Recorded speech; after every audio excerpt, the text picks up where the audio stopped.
Hi, and welcome to Sister. I have my two little girls here today, real life little sisters. We're going to find out maybe what they think about some of the things. We're talking about a lot of parenting issues today. Sleepovers. Do you think restaurants should let children in? And do you think parents should spy on children? Well, you'll find out what the big sisters think next.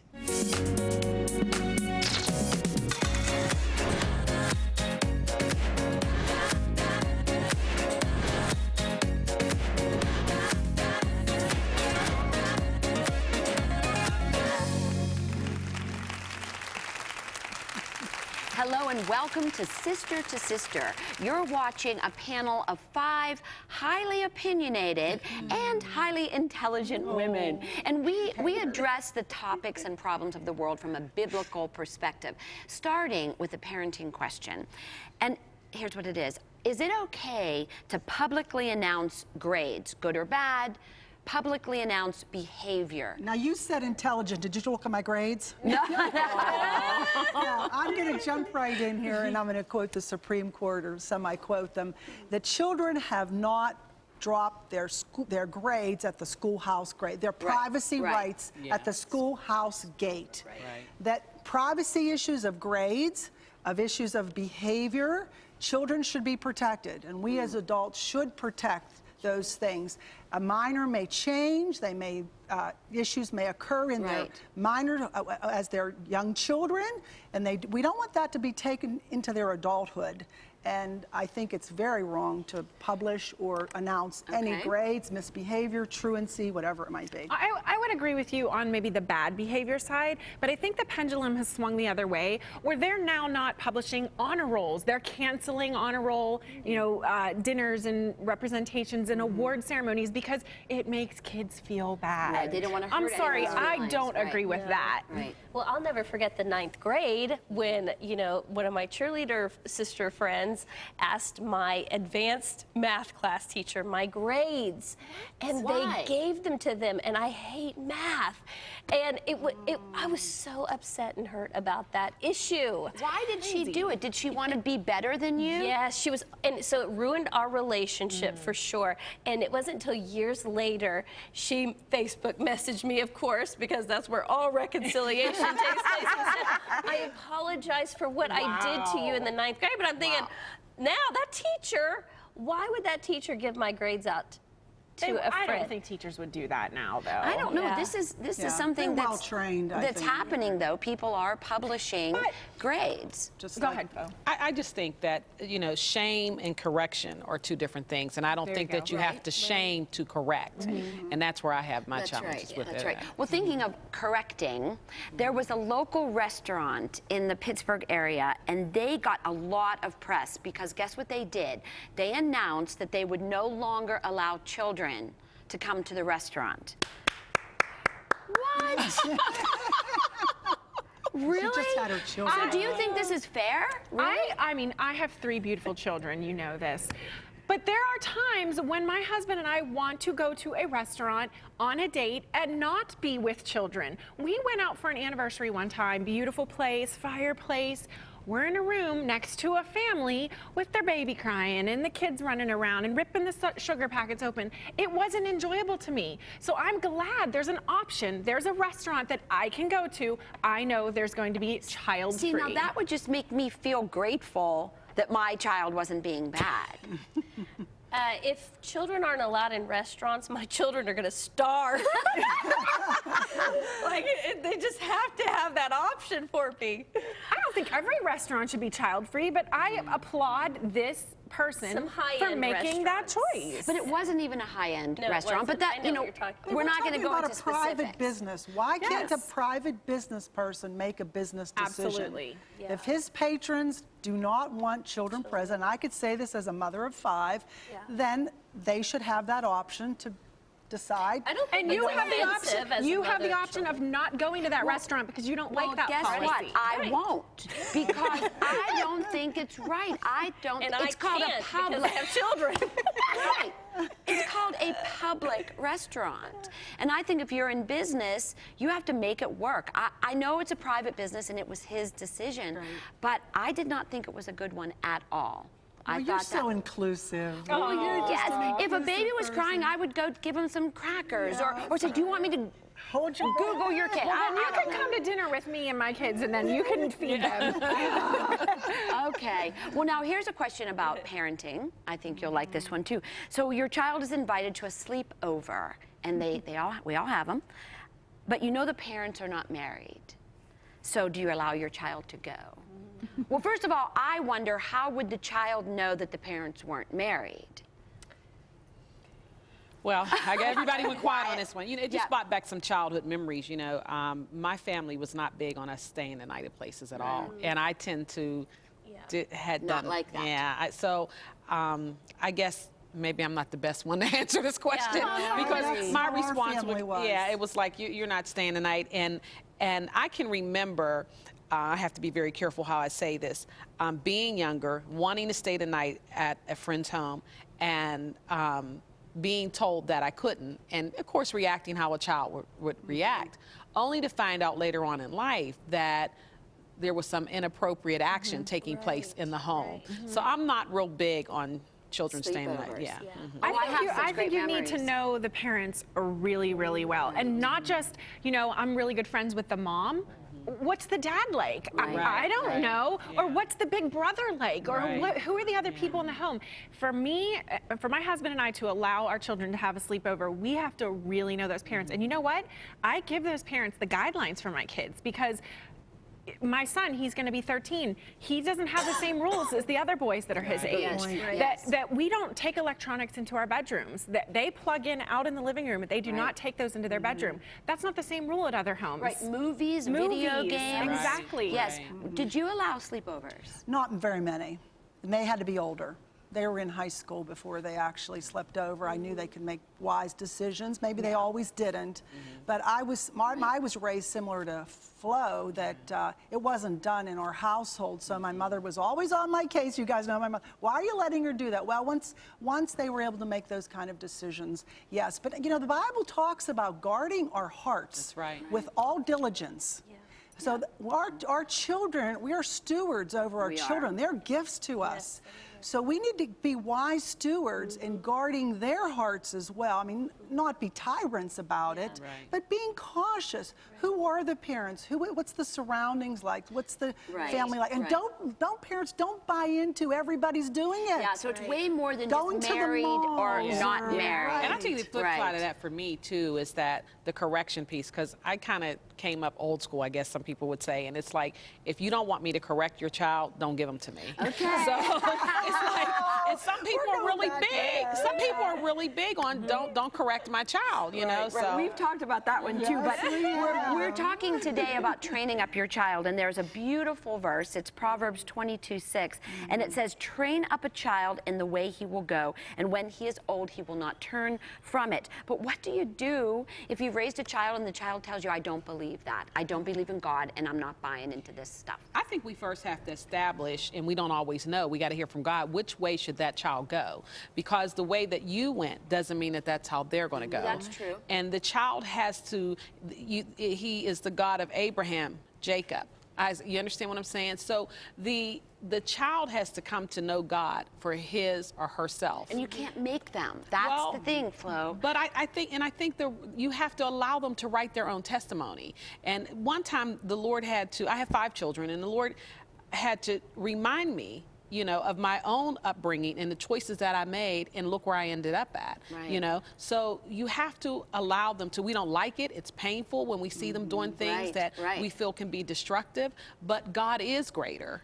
And so we have to learn, when do I switch from being the parent that is instructing to the coach that is encouraging? What do you have, Amy, raising children? This scripture, train up a child in the way he should go, is to, the actual translation is to train up a child in his bent or in his gifting. Yeah, that's and exactly when what you said. he is old. I think so often we try to say, oh, you know, Like, I know this girl, she's the most amazing dancer, and her parents wanted her to be an accountant. I'm thinking, a creative arts girl, and they're forcing her into, that would be like my dad forcing me to be a mechanical engineer and take over his engineering firm, which would have been beneficial to me, but it is not my bent or my gifting in any way. And they said, hey, let's let her be her. They're probably pulling their hair out. Let's let her be her and grow up, and she will follow the Lord and her bent. We just need to find that truth, that bottom line truth. Jesus is the way, the truth, and the life. Right. And you train them up in that, and then they sprout. Right. And that truth needs to be there, though. And I think being a parent of teenagers and 20-year-olds and so on, there is a struggle that takes place. We talked about the butterfly coming out of the cocoon. It's good to challenge. My children challenge my beliefs, but it makes me stronger. It makes them stronger when they go out. We don't want them to be puppets of what we are, like she was saying. We want them to grow in the way. Then sometimes they have to forge a path, and we have to permit them to do that. I'm glad you brought that up, because sometimes we forget that the ecumenical piece in winning souls is so powerful, and we tend to shut that down. Like, we're fearful for them to fellowship with somebody of a different faith. And I think if you instruct them and give them that strong foundation, and it's okay for them to get an understanding on something, because you know, there's many of us as Christians that we don't know the history of our own Bible. We don't know our own history. We don't. You know? But we hope that you watching Sister to Sister gives you a better understanding of the Bible. You're certainly getting an understanding of what we think. Stay there. We'll be right back.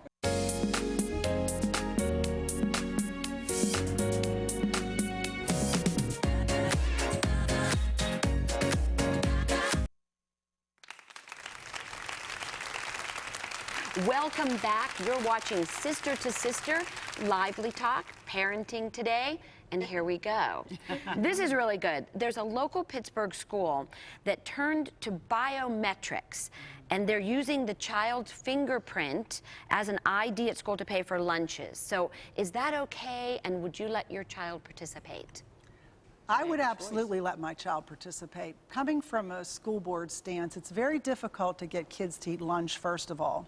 Some that might have free or reduced lunches feel inhibited because they have a different kind of card, a different kind of system. A child may be letting another child use their card, and the parent is an oversight. So you know definitely your child is eating that lunch, and they're all eating the same thing, and they're doing the same things. I don't have a problem with that as long as it's protected by the school. Right, and just let me explain real quick. What this meant is that the children are fingerprint savvy. You put your fingerprint in a scanner before you go into lunch. We do that on our phones. we open our They've been doing that at Disney. Okay. They've been doing that at Disney World for over 10 years. That's how you use your ticket. You use your fingerprint. I don't know if you knew that or not. I did not. So I don't have a super big problem with that. I want to look at it from the other side. Who's paying for the implementation of the fingerprinting program in the school? It's probably a government grant. Okay, government, stop spending the money on fingerprint programs. Yeah. I thought my son Judah, you know, I make him lunch, and he comes home with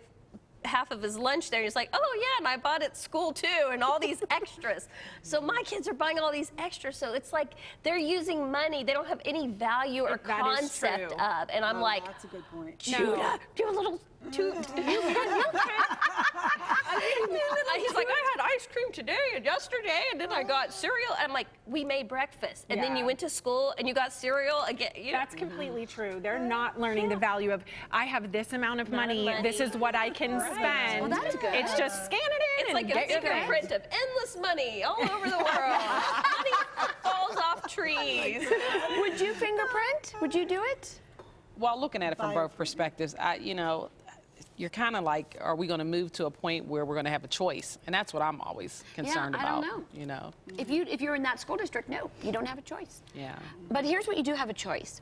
Do you tell your child that their beloved pet is in heaven? Parenting today. Absolutely.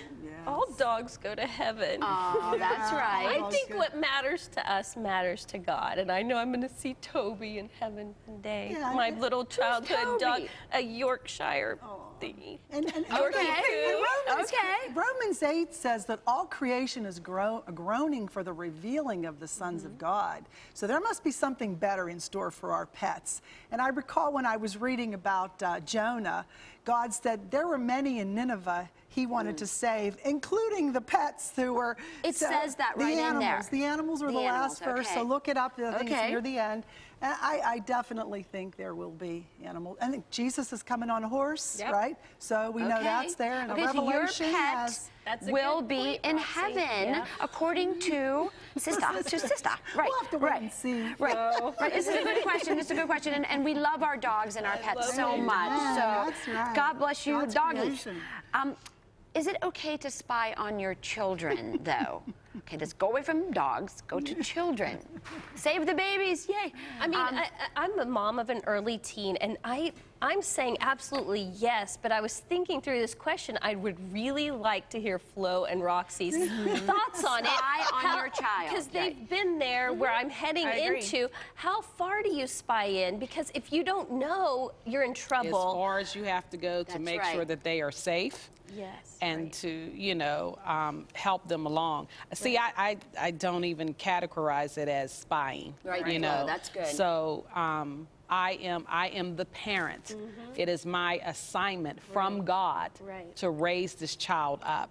And so in raising them, there are things you have to do in watching out for them. If I did allow you to babysit my child, if something happened, even the law would handle you as being responsible, you know? So I think when we are raising our children, there are things you have to watch. You can't say, you know, just like we did a show on the children, they had a party and they were drinking, you know? Well, the parents, if you have underage drinking, you can get in trouble for that, you know? So, yeah, I want to check their room. If my child comes home and they're like falling asleep every day after school, I don't want to wait 5 years into it and find out that they have developed a drug problem when I could have caught it in its beginning stages. Cell phones, too. We have to. I was just going to say that, Amy, I agree. We need to hear, you know, the women that have gone before us, but we're in a whole new world now with the electronics and the cell phones.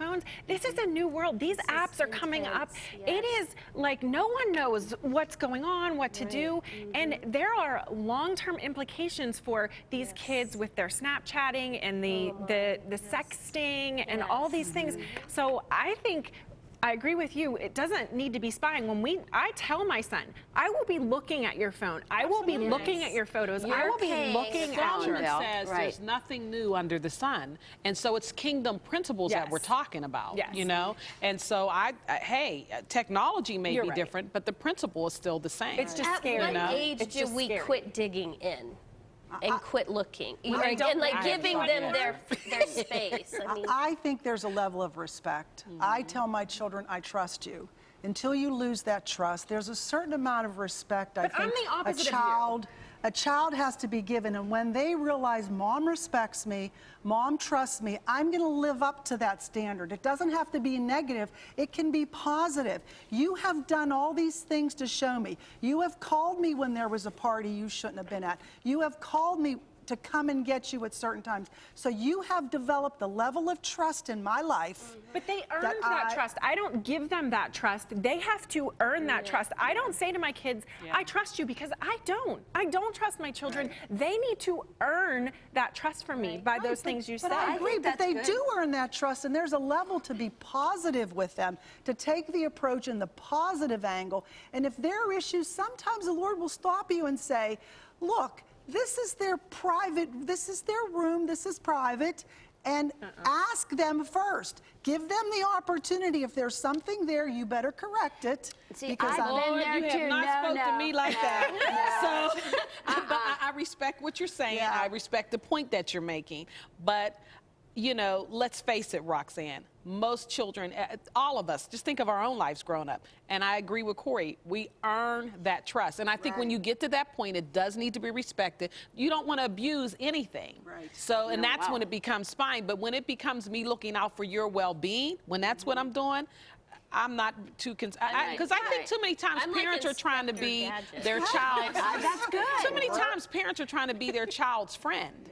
you know? And when a child hasn't even realized what the real definition of a friend is. Yeah. You know? Well, we can talk in extremes. We're talking about daily, every day, doing things, and I think our children don't need to see us as the Gestapo. No, but they do need to have a certain level of respect and fear. And I can tell you this, that I told my kids, if you tell me the truth, what you did, you won't get in trouble.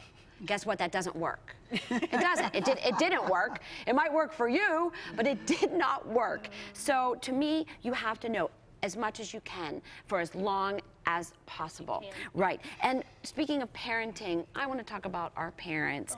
And in today's show, we've asked all about that. But what's the greatest lesson that your parents have taught you? And I'll just real quick, my mother said, your sisters is the greatest gift I've ever given to you, each other, to I think for me it was that my mistakes and bad decisions have consequences, but them loving me would never be one of those.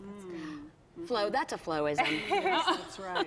That's the That was wisdom. a momism. That's really good. That's good. But the consequences part are really good. I think the greatest lessons my parents taught me weren't things that they spoke out of their mouth. They taught us about ministering to others. It wasn't like, hey kids, we're gonna go pick someone up and take them to church. Hey kids, we're gonna go make a meal for somebody. They just did it. I saw my mom making meals for people. I saw my parents driving people to church. And so those were instilled in me, and I try to instill those into my children, not by preaching it at them, by living it. That's good. Every time I left the door, my mom would say, Amy, remember, bad company corrupts good morals. Have a great day. And it was all about surrounding yourself with the right friends and the right people in life and be picky with your clicky. That's another. That's an Amyism now.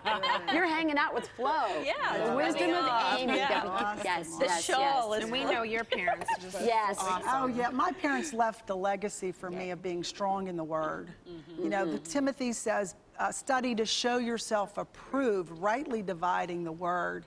And so I think there's a legacy there. Don't compare yourself to the culture. That's right. Don't compare yourself to the times or to other people, but look at yourself through the eyes of the Word. Are you living up to that standard? And I think that's the legacy. And I think hearing about your growing up too, that you, after your father passed away, I love is that when Roxanne was told that her dad would buy the hams and turkeys for families in need in her neighborhood. And guess what?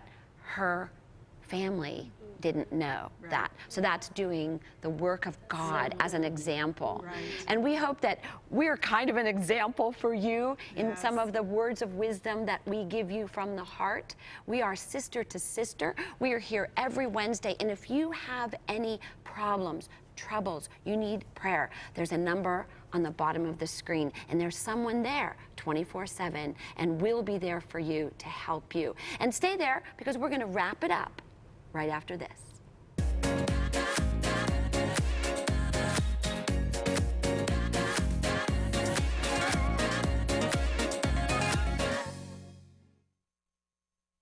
We love to end Sister to Sister with a scripture, and this one is a good one for all of the sons and daughters out there.